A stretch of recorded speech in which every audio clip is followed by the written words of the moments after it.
Здравствуйте, дорогие друзья! Сегодня у нас 6 июня, это, так сказать, по киевскому времени, раннее утро. Говорю это потому, что у нас еще 5 июня, около полуночи.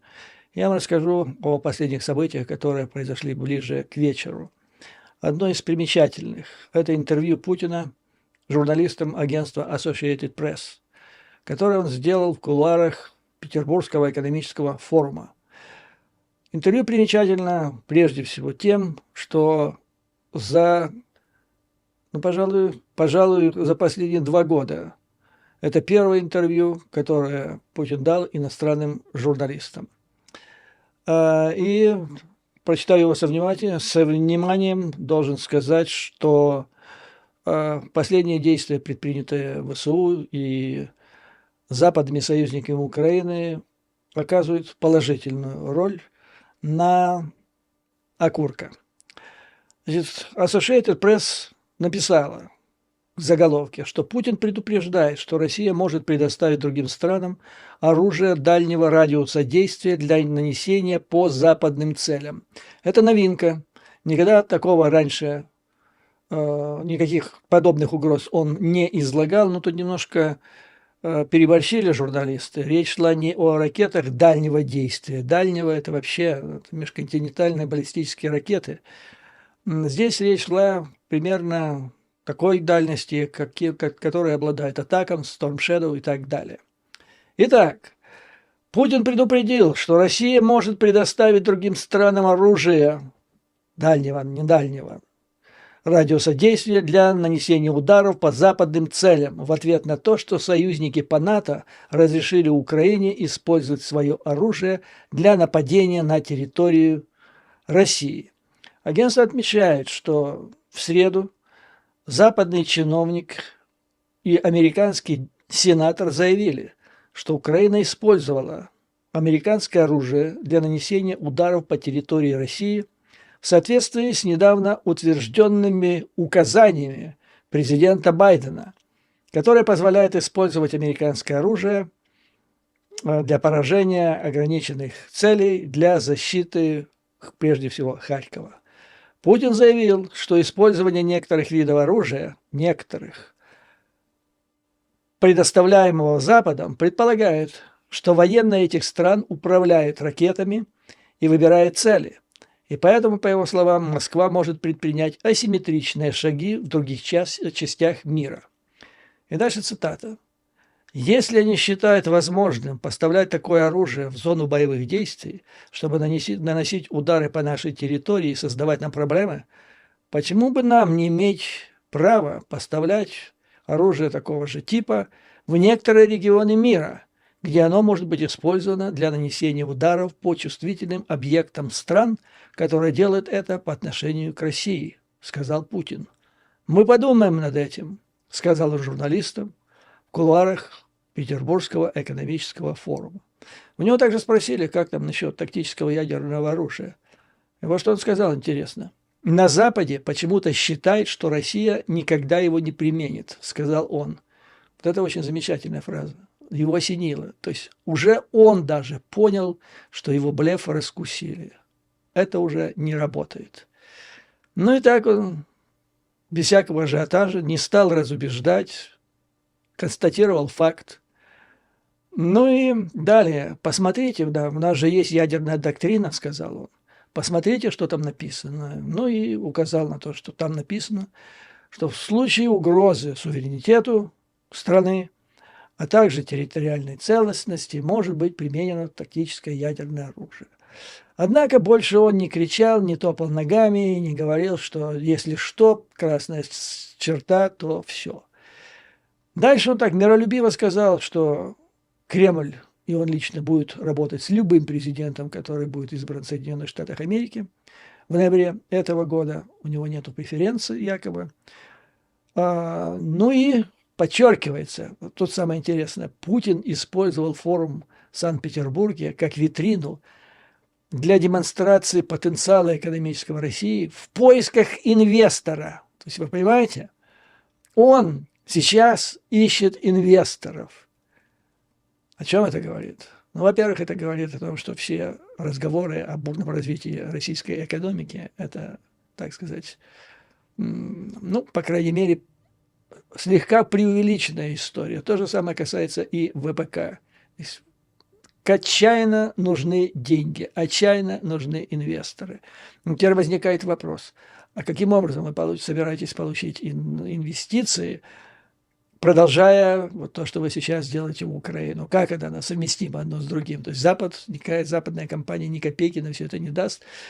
То есть вот между двумя огнями, и это уже говорит о том, что горота на шее окурка затягивается. Объективно затягивается. С одной стороны, нужны деньги для того, чтобы воевать, а для этого нужна экономика, а для этого нужны деньги, которые иссякают, становятся все меньше и меньше. А с другой стороны, а как закончить эту войну, как это объяснить населению и так далее. То есть вот оно начало. Реально проведение Санкт-Петербургского форума для поиска инвесторов говорит о том, что ситуация тупиковая. Ну или близко к тому. Китай не справляется, и даже могучая Северная Корея не вынесет на своих плечах путинский режим для того, чтобы он дальше бесконечно продолжал воевать в Украине. То есть выводы. Первое. Это исторический вывод. Путин понял, что его пугалки не работают, он их сломал, все, он их дезавуировал, то, что работало со времен Хрущева, все, Путин его уничтожил. Он уже не грозный, он уже не жесткий в своих формулировках, он не хмурит лобики, не кричит, что вам всем кирдык, у нас такое оружие, которого у вас нет. Затем он фактически съезжает с ядерных угроз, которые, понял, уже не работают, к угрозам другим. Они гораздо более приземленные, но не такие же мифические, как и ядерные угрозы. Вот эти ракеты, как он говорит, там, большой дальности, которые он поставит в некоторые регионы, где они будут нацелены там, на чувствительные цели тех стран, которые дают право Украине использовать их оружие для ударов по России. Что же это за регионы? Какие страны могут вот быть поставлены Путиным под удар таким образом?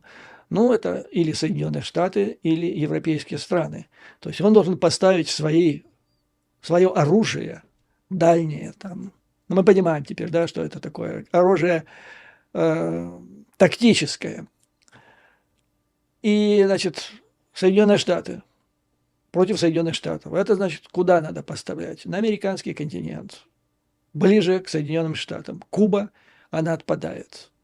После Карибского кризиса, после кубинского ракетного кризиса, после того, как Хрущев выводил оттуда ракеты, даже не переговорил с Фиделем Кастро, кубинцы запомнили это на много поколений вперед. Второго такого эксперимента с Москвой они делать не могут. Кто там еще остается? Никарагуа не потянет никаким образом. Венесуэла Соединенные Штаты не дадут. Ну, категорически не дадут. Не будет там. В Северной Америке, в Центральной Америке, в Южной Америке не будет там вот этих ракет. Это все блажь со стороны Путина. Теперь, значит, Великобритания и Германия позволяют теперь бить своим оружием по российской территории. Куда он собрался разместить свои ракеты? В другие страны. Это какие страны есть еще в Европе, откуда можно запустить ракеты дальностью от 400 до 500 километров, чтобы причинить ущерб Великобритании, Германии, Франции. Ну, нет такого, просто нет. Разве только на воздушных шарах их отправлять и так далее. Но тут надо помнить, о чем мы с вами уже знаем и помним, неоднократно обсуждали этот вопрос, что из воздушного пространства страны НАТО под названием, скажем, Финляндия, ядерная тактическая боеголовка Б-61-12 ей летит до Санкт-Петербурга, ну, минуты 3, ну, максимум 5 минут. И нет Петербурга. Поэтому слабо. Он провалил главную роль, он утратил главное оружие, то есть меч-леденец больше не работает, он оказался трухлявым внутри, а теперь он там пытается рогатку показать из кармана, и теперь и грозится. Вот, ну, несерьезно это уже все пошло, несерьезно. То есть очень хорошее изменение. Мне понравилось это интервью, чрезвычайно понравилось. Ну, теперь предлагаю вернуться на день назад к нашумевшему интервью изданию тайм, который дал президент Байден. И нас, безусловно, касается, то есть интересует вопрос о Украине и НАТО. Я хочу это подробно прокомментировать, потому что я уже слышу, опять пошла знакомая мелодия. Опять кинули, опять слили. Вот давайте разберемся. Кинули ли, слили ли, а если кто-то кого-то и кинули, то кого? Я думаю, вам будет интересно, потому что это не те и не тот, не того кинули и сливают, кого вы сразу, может быть, подумали, или вам это сказали. Итак, это было предвыборное интервью, где, значит, он, то есть Байден, показал или стремился показать все свои достижения. Поэтому от похвальбой он не стеснялся. Хотя в значительной степени он был прав. То есть он сказал, что он не только восстановил НАТО, практически парализованное Трампом, но он его и расширил, чего не было давно. Действительно, он создал массу союзов, которыми опутал весь мир, и против Российской Федерации, и против Китая. Ничего, значит, ничем не возразишь. Он добился того, что НАТО, европейские части страны НАТО, как никогда работают над укреплением своего оборонного потенциала. Полным ходом, полным ходом. И там уже не только 2%, а некоторые страны уже, вот типа Польша, у них уже около 4% валового национального продукта идет на оборону. И тут подходит, значит, вопрос, так какой же конечный результат в Украине и как выглядит мир в этой стране? И Байден говорит, что мир заключается в том, чтобы Россия никогда, и он повторяет это слово 4 раза, не более не оккупировала Украину или часть ее. Вот так выглядит мир. Но он тут же добавляет, что это не означает членство Украины в НАТО. По его словам, он придерживался аналогичной позиции еще когда был вице-президентом, а до этого сенатором. И он понимал и знал те проблемы, которые стоят на пути вступления Украины в НАТО. Он назвал одну из них, ну это понятно, это коррупция. Он упомянул это слово в прошлом, то есть когда он в Украине жил в течение месяца, все это видел, была сложнейшая обстановка. Ну, понятно, что с тех пор ситуация не только не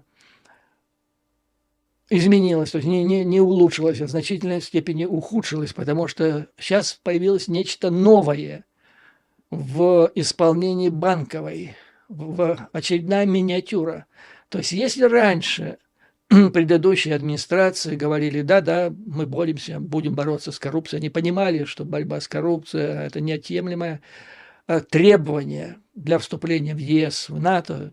То есть другое дело, что делалось это все не так активно, то есть изменения и реформы. Но говорили, что мы над этим работаем. Теперь же Тони Блинкен, вот последний раз приезжает в Киев, когда решается вопрос важнейший, идет наступление на Харьков, дело может закончиться катастрофой. И это один важнейший вопрос, который привез с собой Блинкен. А второй – это вопрос коррупции. Что вы думаете? В ответ Зеленский, как пишет Вашингтон-Пост, он возмутился. Нет, он даже не просто возмутился, он пришел в бешенство, понимаете? Он пришел в бешенство. То есть в администрации Соединенных Штатов поняли, что на Банковой выбрали стратегию заиграть вопрос. Ну, делать вид, что ничего нет. Они нам говорят, мы пропускаем и делаем свое. Может, забудут. Ну как-то так вот. Прокатит, заиграли. Знаете, как в футболе, в дворовых командах. Заиграли, и вот и все. Нет, не заиграли. Никто не забыт, ничто не забыто. Ну и дальше у него спрашивают. Да, кстати, вот отметим, что он против вступления Украины в НАТО. Он тут же говорит, что экзистенциальная задача, то есть задача, от которой зависит судьба не только Украины, но всего Запада, состоит в том, чтобы защитить Украину от российской агрессии. Если мы позволим, говорит он, Украине исчезнуть, он говорит, потерпеть поражение, помяните мое слово, вы увидите, как исчезнет Польша, а дальше все страны рухнут, вдоль фактической границы России. И все. Это все. Далее вопрос. Ну хорошо, вы говорите, мы должны любой ценой, любой, экзистенциальная задача. Это не просто там вы за поражение или как, вот все время задают один и тот же вопрос многие любители. Так администрация Соединенных Штатов хочет победы, безусловно, Украины, или ж хочет, чтобы она не проиграла. Но тут однозначно говорится, что Украина должна выжить. Она не должна проиграть, и это не просто там хотелки, хочешь ты, не хочешь. Это экзистенциальная задача, от которой зависит судьба всего Запада. То есть надо помогать. Дальше я вам расскажу, что ставки такие, что народ готов на многое реально, причем в ближайшее время, о чем еще месяц назад даже страшно было подумать. Так вот, его спрашивают, а есть ли опасность того, что НАТО в нынешнем положении находится на скользком пути в стремлении защитить Украину и оказаться в войне с Россией? Байден отвечает, нет, мы окажемся на скользкой дорожке к войне, если не спасем, не защитим Украину. То есть в любом случае, или мы защищаем Украину, или же вот мы находимся на скользкой дорожке к массовой войне. Ну, дальше он тут рассказывает, что я смог собрать вместе 50 стран, чтобы помочь Украине, и не только европейских, но даже и азиатских. Япония с нами фактически превратилась в еще одну страну НАТО. 4% ВВП на оборону, не фунт изюма, как Польша. Ну и дальше, значит, отмечается, что это заявление, оно оказалось как холодным душем для руководства некоторых руководителей Украины. Причем складывается впечатление, что они были введены в обман, были введены в заблуждение своими подчиненными. Потому что некоторые американские издания пишут, что некоторые чиновники украинские вот до этого заявления Байдена, видимо, докладывали своему руководству, что все на мази, все будет хорошо. Вот-вот поступит предложение о вступлении в НАТО на Вашингтонском саммите. Ну и тут же сравнивается, что произошло, собственно говоря. Произошло практически повторение истории с саммитом в Вильнюсе, как вы помните, в 1923 году, когда Запад, то есть европейские страны НАТО, при американском лидерстве отрабатывали, как им казалось, хорошую формулировку, которая должна вдохновить украинское руководство, да и вообще всю страну, должна понравиться. И тут происходит неожиданность. Зеленский, направляясь вот на этот форум, узнал о содержании, или ему просто доложили, не знаю, читал или не читал, но он разразился гневным твиттером в стиле, как вот миниатюра Михаила Жванецкого, пролетая над Череповцом и посылая всех к ядрине фени, значит, он поместил твиттер. После этого же в бешенство пришли американцы и хотели вообще убрать все формулировки из заключительного заявления этого саммита, но потом остыли, европейцы их уговорили, но окончательные формулировки по этому саммиту в Вильнюсе оказались гораздо хуже, чем они были изначально. Вот это была цена твиттера. Но на этот раз оказалось нечто похожее. То есть накануне этого события Зеленский дважды нахамил президенту Байдену. Возможно, он даже не понимает, что это такое. Ну, что делать? Это Криворожская школа ларечной дипломатии. Но это факт. Это факт.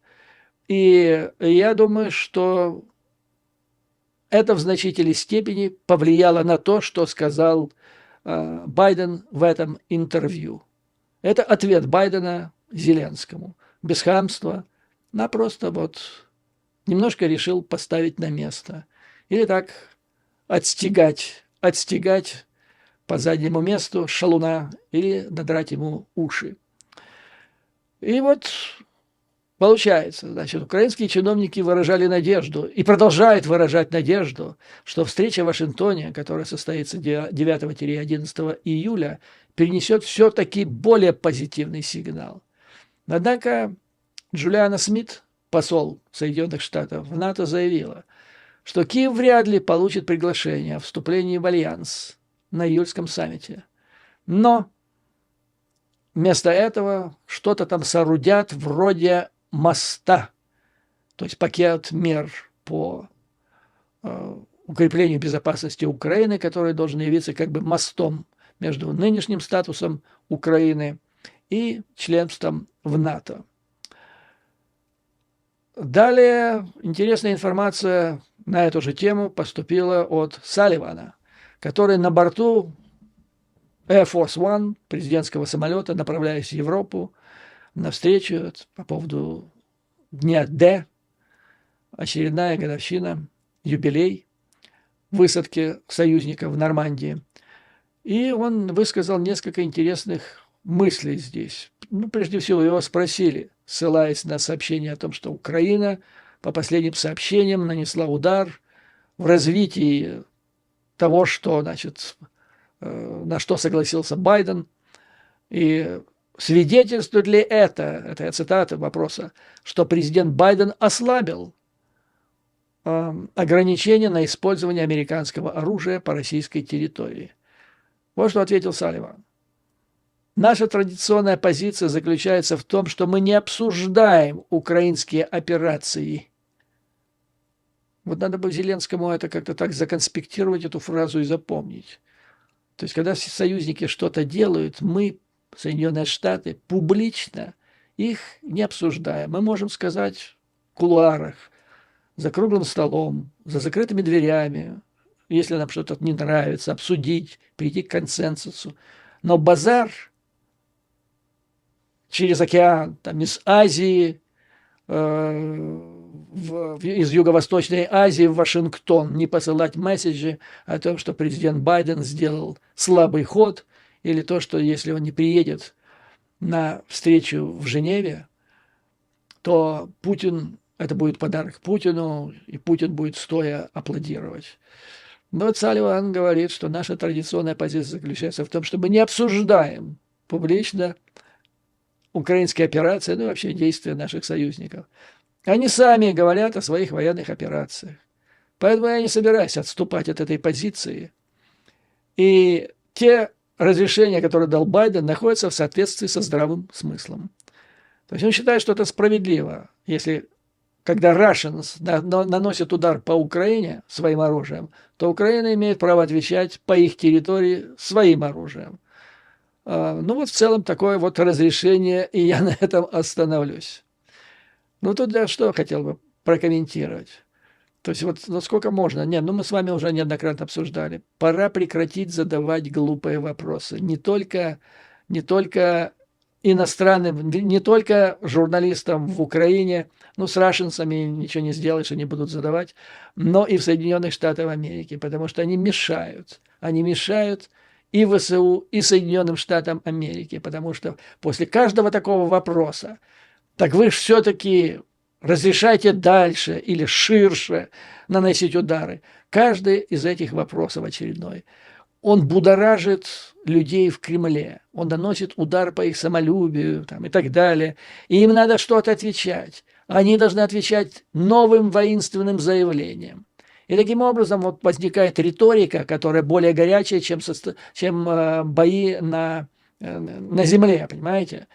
То есть вот эти вопросы, ответы, они сдерживают возможность оказания более смелой, эффективной помощи и наносить более сильные чувствительные удары. Потому что она лишает вот эти вопросы-ответы, если на них отвечать, не так, как Салливан. Салливан, в принципе, отказался отвечать, ушел от ответа. А если отвечать, тогда он теряет то, что я вам называл plausible deniability. Это ответ правдоподобное отрицание. Правдоподобное отрицание. Поэтому это очень полезная вещь. Не зря это изобрели. Далее, значит, сообщается, что источник в НАТО, ну, чувствовали, что расстроили хороших людей в Украине. Я не имею в виду руководство, народ. Источник в НАТО, говоривший на условиях анонимности, сказал: насколько я понимаю, американская линия была и остается таковой, что Украине следует предложить мост к членству в НАТО. Но опять-таки мы понимаем, что такое мост. За мост можно выдать все, что угодно при желании. Более того, сказал источник, в итоговой декларации прошлогоднего саммита в Вильнюсе НАТО четко заявило, что будущее Украины в НАТО. И есть основания полагать, что предстоящий саммит в Вашингтоне усилит идею поддержки возможного членства. То есть Вильнюсская декларация, которая, повторяю, она из-за твита Зеленского стала хуже, чем она была, когда она еще была в сыром варианте до его твита. Так вот, теперь она оказывается классной по сравнению с тем, что может быть после двух хамских высказываний Зеленского. То есть Вашингтонская может быть хуже, чем Вильнюсская. И чиновник говорит, мы еще не приступили к подготовке Вашингтонской декларации. Но мы понимаем, что формулировки будут близки к той, но мы тюнинг сделаем текста. Там слова какие-то немножко поменяем, запятые, туда-сюда. Очень тонкий тюнинг сделаем, чтобы он был даже лучше. Но тут интересная вот эта мысль, как он подчеркнул, что мы еще не приняли, не написали. То есть, если еще же Зеленский пару высказываний сделает, пару комментариев, таких, как вот два предыдущих, то это может быть гораздо хуже. Лучше бы он молчал, так по большому счету. Значит, что я могу из всех вот этих различных источников информации, какие выводы могу сделать? Ну, во-первых, Соединенные Штаты проводят грань между украинской властью, которая не получит на Вашингтонском саммите пряник, который она могла бы потом использовать в ходе президентских выборов в Украине, которые когда-то настанут. Скорее рано, чем поздно. То есть здесь понимают, какой-то приз был в руках, прежде всего, дуумвирата, которые бы размахивали и кричали, это мы привели в страну НАТО, Украину в НАТО. То есть не те бойцы, огромное количество которых полегли на полях сражений, а мы. Поэтому надо переизбирать весь дуумвират, обоих. Так вот, этого не будет. С другой стороны, подчеркивается, что вопрос о защите Украины – это не вопрос хотелок. Там, вот хотим, это значит, скажем, что мы за полную победу, за разгром. Не хотим, там, как-то иначе скажем, чтобы Украина не проиграла. Говорят прямо, от защиты Украины зависит, то есть защищая Украину, мы защищаем себя. Поэтому это в наших интересах, и мы это сделаем. Украина должна быть однозначно защищена. Затем, значит, я вам говорил уже, ну вот как только началась война, и как только возник вопрос о возможном членстве в НАТО, я вам однозначно говорил, и те зрители, которые постоянно меня смотрят в течение длительного времени, они знают мою позицию. Я по нескольким пунктам вам говорил, что пока нынешний дуумвират находится во власти в Украине, не будет никакого НАТО. Почему? Ну, одну причину Байден назвал – коррупция невиданных масштабов. Причем новая появилась в чем? Это коррупция на крови. На крови. Это умение воровать миллиарды в то время, когда страна истекает кровью. То есть это высшая степень злодейства и разложения правящей верхушки. Вторая – дикая, повальная некомпетентность профессиональная. И третье, очень, чрезвычайно важное. Вы понимаете, мы имеем дело с Западом и международными западными структурами. Они все там законопослушные, и они легалисты. Что имеется в виду? Все закон, правила, протоколы, как они теперь называют, это все протоколы, это правила работы. И если они принимают, то это должны быть люди, которые играют по тем же правилам и так далее. Ну и вот возникает, значит, с кем они имеют дело? Украина. Какая форма власти существует? Это что, президентская республика, парламентская республика? Нет, ни то, ни другое. Это сейчас что-то из средних веков, которой была такая должность, как регент. Но не было такого, было королевство там, где был регент. А это в полном смысле слова регентство, форма государства. Причем, если регента раньше кто-то назначал или его выбирали, то здесь на основании каких-то законов существующих или укоренившихся в течение столетий правил, а вот то, что сейчас произошло, ну как? Как это все возникло, откуда взялось? Далее, значит, надо решать в рамках НАТО серьезные вопросы. И когда ты говоришь, ты должен говорить с серьезным человеком, который занимает по закону положенное ему место и ведет с тобой переговоры, с тобой, я имею в виду представителем там, Соединенных Штатов, Франции, в НАТО, или на Совете НАТО, значит, присутствует. Он должен быть уполномочен согласно внутреннему законодательству в Украине, во Франции, в Соединенных Штатах это делать. Но когда это какой-то этот самый с бугра появляется, из ларька, вдруг откуда ни возьмись, и он не опирается ни на какой закон, нету в стране, ни в Конституции, ни в законе его полномочий, на основании которых он здесь вообще сидит и что-то с собой разговаривает. А что с ним можно говорить? С ним нельзя никакие переговоры вести, никакие соглашения, потому что они будут нереальные. Он не имеет права все это делать. И вот эта идиотская, совершенно чудовищная конструкция. Значит, и пустите нас в НАТО. Мы очень хотим в НАТО. Не будет этого. Не будет. Поэтому, значит, для НАТО, для Украины сейчас в практическом плане вопрос не стоит. Не стоит до тех пор, я вам говорил, даже сроки назначил, пока это думират у власти, Украине НАТО не светит.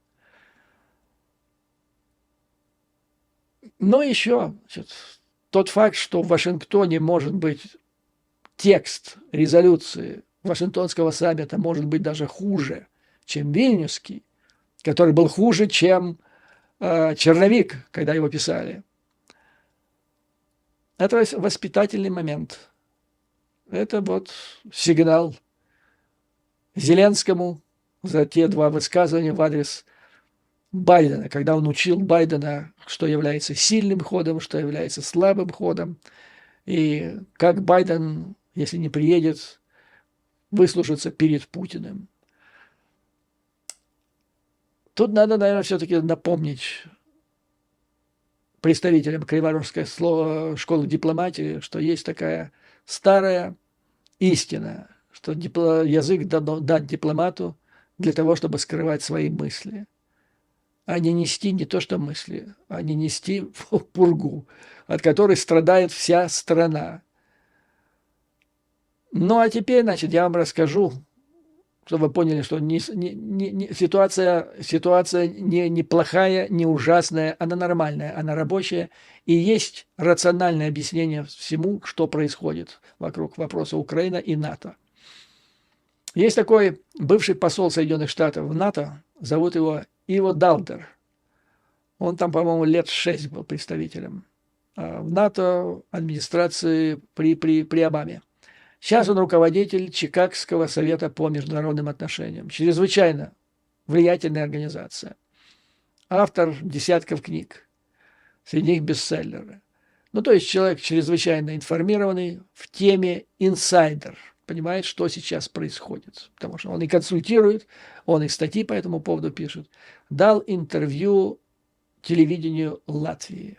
И вот я вам сейчас изложу основные положения, и вы все поймете. То есть лучшего изложения нынешней ситуации я пока нигде не видел. Итак, вот что он говорит. Администрация США считает, что приглашение Украины вступить в НАТО сейчас бессмысленно. И поэтому такое решение не будет принято на саммите в Вашингтоне в июле.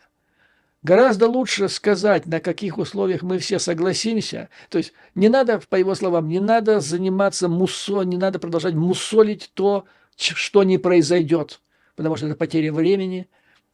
Вместо этого нужно сфокусироваться на том, что реально достижимо и что в данных условиях эффективно. Что же это такое?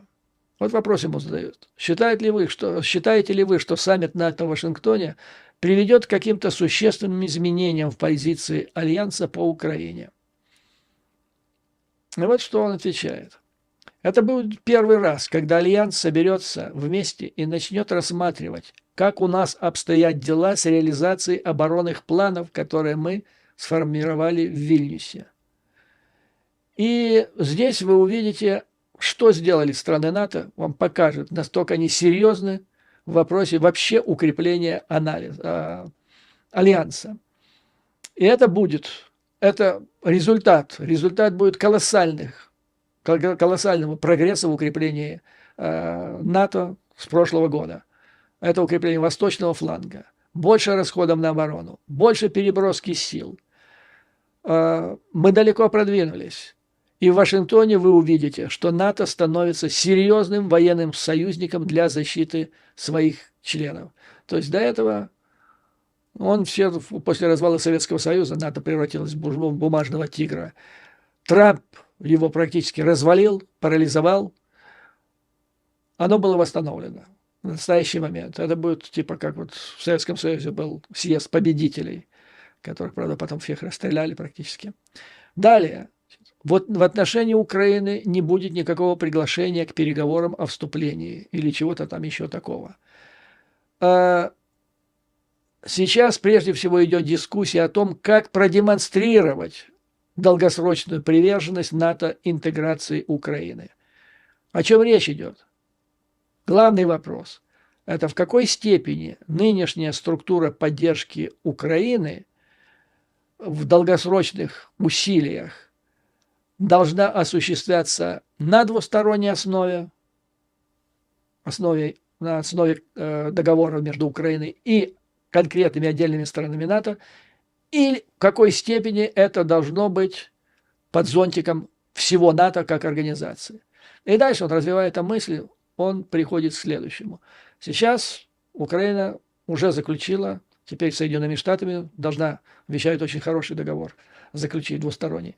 А затем собрать это все вместе, отдельные вот эти двусторонние договора, превратить в пакт по Украине, который будет уже заключен между Украиной и всем пактом.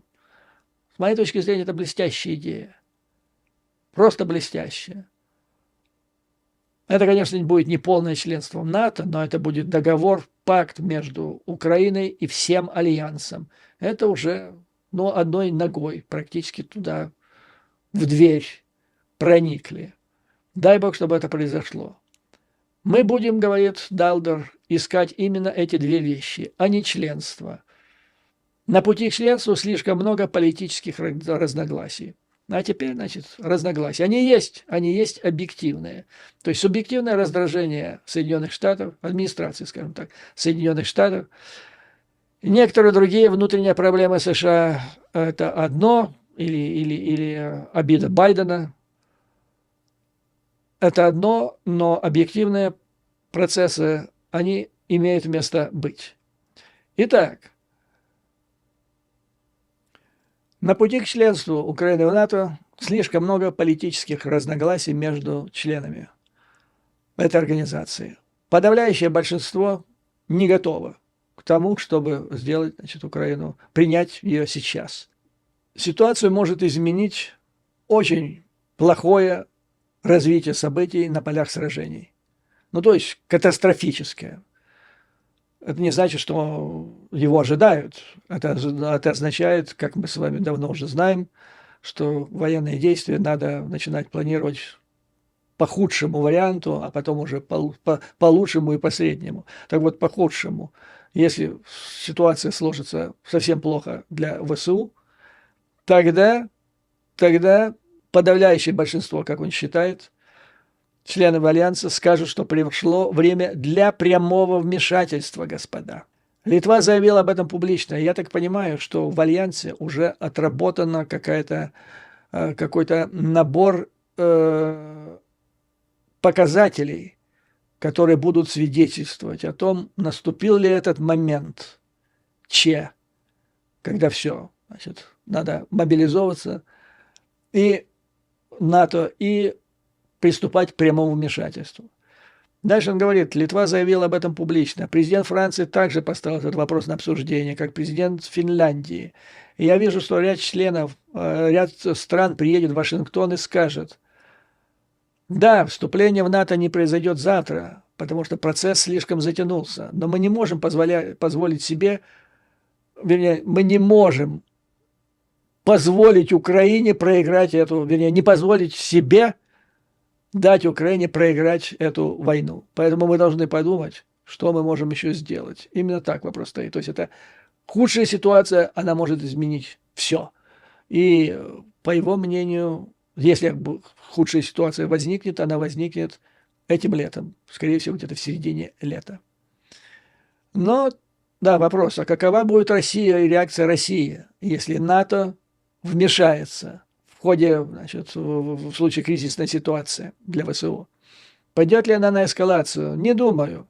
Россия будет много чего говорить, но это ничего не изменит. Реальность такова, что русские знают, что если они применяют ядерное оружие в любой форме, а это главное средство для эскалации с их стороны, которое у них осталось, у них возникнут большие трудности с Китаем, который публично дал понять, что не хочет этого. Я полагаю, что Си ведет соответствующую работу с Путиным. Во-вторых, это одна из тех вещей, то есть применением России тактического ядерного оружия, которые создадут в НАТО консенсус относительно необходимости гораздо более сильного ответа. И дальше он говорит, Соединенные Штаты в частном порядке дали понять русским, чего следует ожидать, и публично заявили, что ответ будет ошеломляющим. Я думаю, что так оно и будет. Это вот то, о чем я вам рассказывал в предыдущих видео. Предупреждение США российским властям по поводу того, как они в случае применения ядерного оружия Рашей уничтожат российские войска конвенциональным оружием. Российские войска в Украине и за пределами, в пограничных областях. Поэтому я не вижу особого стимула для России пытаться расширить конфликт. У них и так достаточно трудностей. Почему некоторые страны Запада, такие как США и Германия, не готовы или не приветствуют приглашение Украины вступить в НАТО на определенных условиях? Дело вот в чем, значит, объясняет Далдер. Это предложение не имело бы значения. Почему? Потому что, во-первых, для этого потребуется время. То есть он говорит о реальных вещах, не просто там создать конфетку, выдать резолюцию, что мы приглашаем, а потом это дело будет продолжаться 5 лет.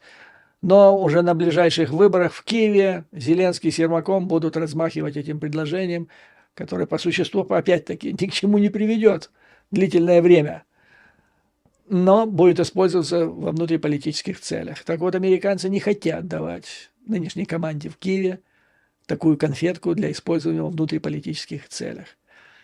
И он приговорит, что вы посмотрите, даже для принятия Швеции и Финляндии сколько времени понадобилось, потому что там есть такие страны, как Турция, Венгрия, но эти же страны могут застолбить принятие Украины не то, что там на 2-3 года, на 10 лет могут. Проблема Украины в том, что она находится в состоянии войны. Нет консенсуса по поводу включения Украины в НАТО, пока она находится в состоянии войны. Потому что это сразу сделало бы НАТО стороной в войне. Ну и, конечно, фактор Венгрии и Турции.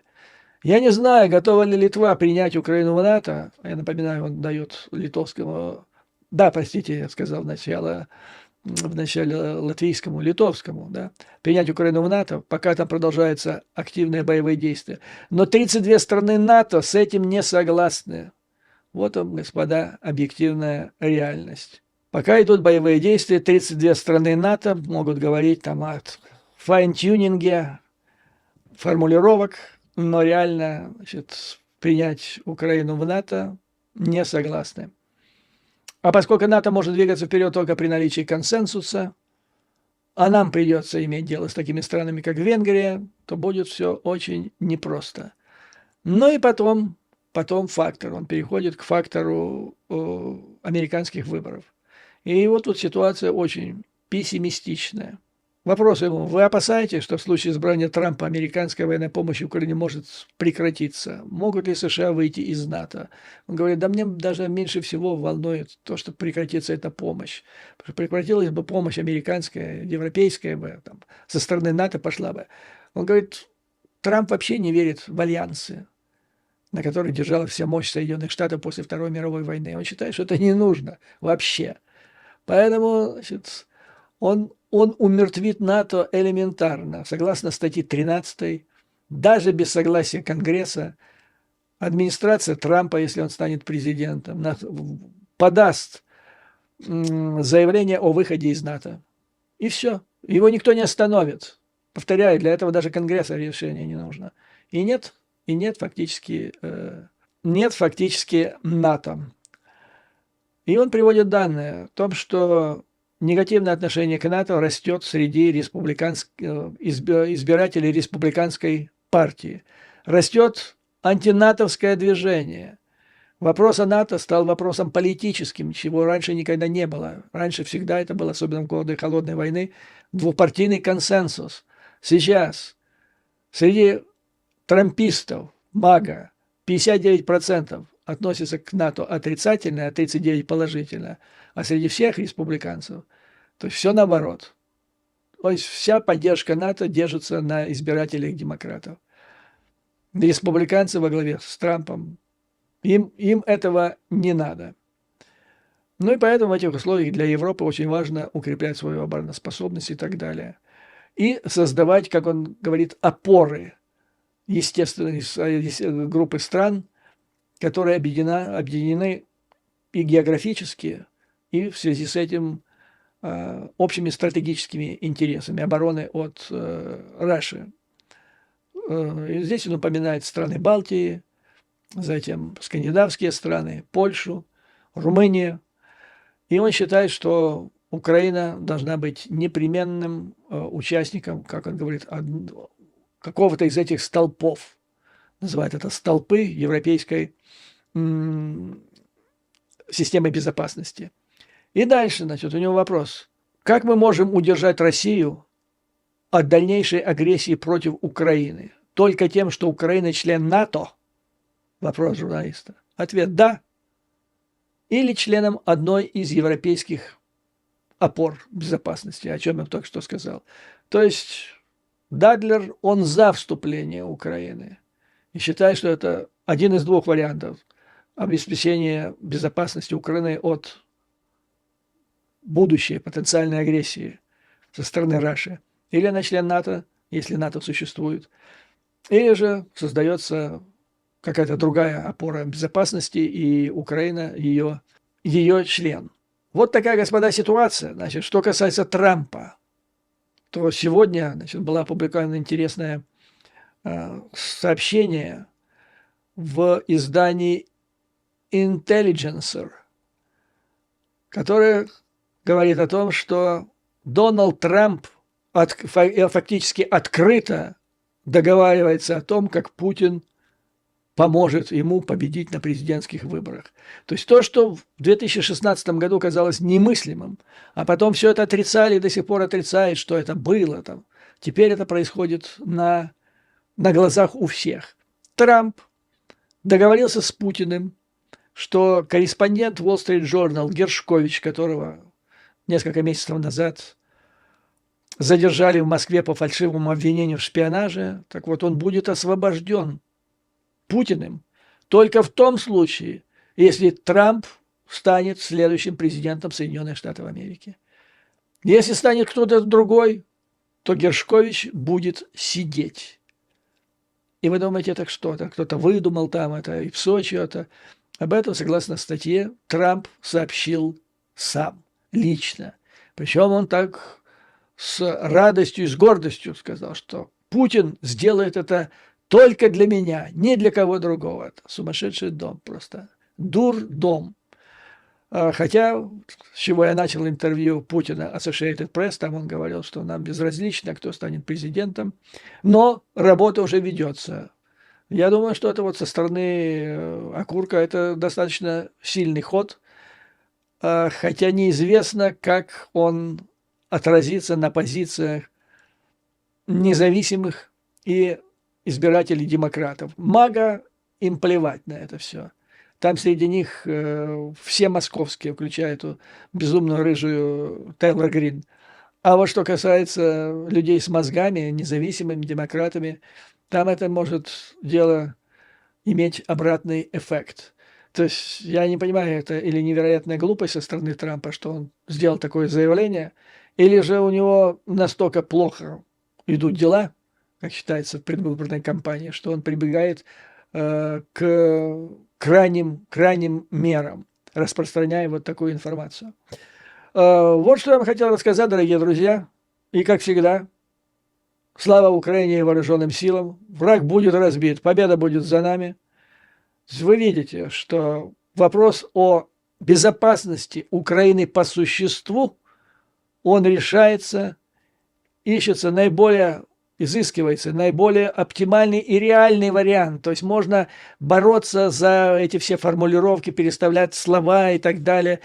Но, повторяю, это имеет смысл только для узкой группы людей, которые сидят на Банковской, которые потом этой бумажкой будут трясти и говорить, нас пригласили в НАТО. Никого до этого не приглашали, поэтому, ребята, переизбирайте нас, и, глядишь, там наконец-то примут. А принимать будут, а потом будут еще 10 лет. То есть речь идет о том, что вопрос первый. Безопасность Украины должна быть обеспечена. Враг, то есть ее территория, давайте не будем сейчас обсуждать, полностью, частично, на 90, на 30%. Вопрос стоит стратегически. То есть Украина должна победить в этой войне. Вот самое главное. И это должно быть достигнуто любой ценой. Вплоть до того, что придется ввести войска НАТО, и это может произойти в худшем случае уже летом этого года. Понимаете? То есть работа по существу обеспечения безопасности Украины, она ведется. Путин лишается ядерного, то есть блефа, и сейчас несет просто пургу с вот этими ракетами большой дальности по разным регионам, по городам и весям. Это просто детский какой-то... Перешли на детский лепет вместе с Медведевым. Вот. Ну и надо менять, потому что на пути к лучшему будущему Украины и украинцев на первом месте стоит Путин, а на втором это вот те люди, которые сейчас которые, к несчастью, сейчас представляют Украину. Их пора менять. Это большая проблема для страны. И тем не менее, слава Украине и вооруженным силам, враг будет разбит, победа будет за нами. Вам, дорогие друзья, выдержки, мужества и твердой веры в нашу неизбежную победу. Запад не мыслит существования без сильной, мощной, свободной от агрессора территории. До новых скорых встреч!